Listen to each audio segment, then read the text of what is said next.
집권 여당인 더불어민주당은 고 노무현 대통령이 기초를 닦았고 문재인 대통령의 공약이기도 했던 행정수도 이전을 연일 강조하고 있습니다. 하지만 미래통합당은 부동산 정책 실패를 회피하려는 것에 불과하다며 평가절하하고 있습니다. 김주영 기자입니다.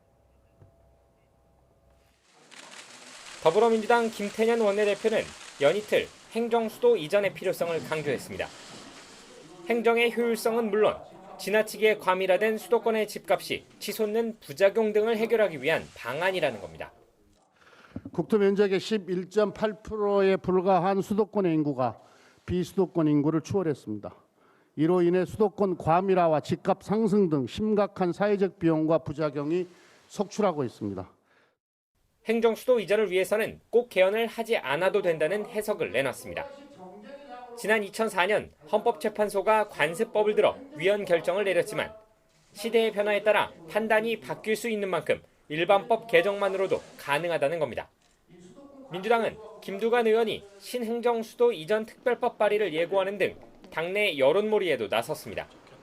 이처럼 이렇게 행정수도 이전 분위기를 띄우는 건 부동산 문제를 풀 수 있는 한 수라고 보기 때문입니다. 고 노무현 대통령이 시작해 문재인 대통령까지 공약으로 내세운 점도 중요하게 작용하고 있습니다.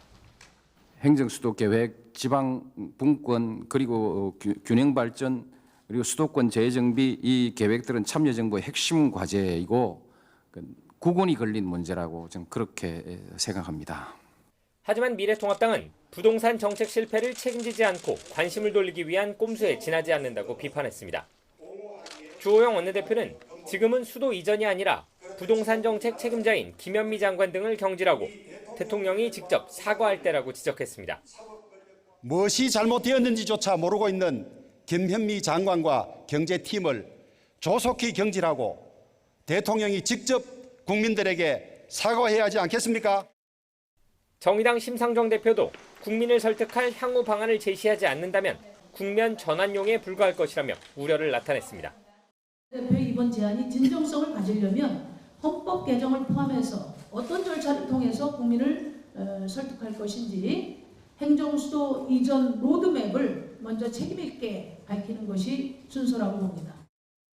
여당은 주도적으로 행정수도 이전을 추진하겠다는 입장이지만 야권의 동의를 얻을 수 있을지 미지수여서 수도 이전의 적절성을 두고 16년 전 벌어졌던 논란이 다시 한번 불거질 가능성이 커지고 있습니다.